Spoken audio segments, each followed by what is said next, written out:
Un homme stérile, c'est très rare.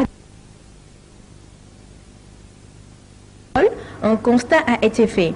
Avec l'utilisation de l'engrais, surtout chimiques, les hommes sont de plus en plus exposés aux facteurs favorisant la stérilité. Avant 1930, une éjaculation contenait en moyenne 100 millions de spermatozoïdes par millilitre de sperme.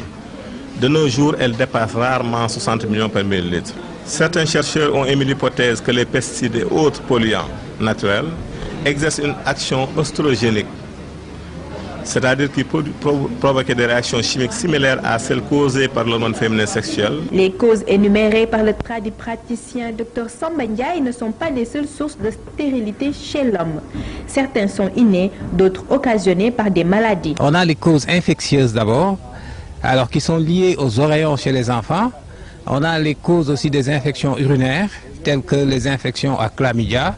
À côté de ces infections, on a des anomalies, telles que la cryptorchidie, qui est due à une ectopie testiculaire. On a aussi la varicocèle, qui est un reflux de sang veineux.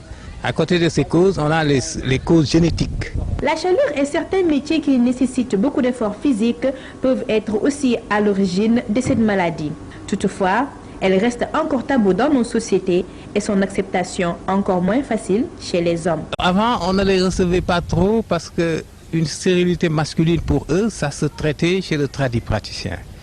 Mais maintenant, de plus en plus, avec les informations qu'on fait passer un peu partout, alors les patients, ils viennent pour stérilité. Je travaille avec M. Samba Ndiaye depuis plus de 3 ans et on a eu à avoir des résultats spectaculaires que la médecine moderne, elle seule, n'aurait pas pu traiter.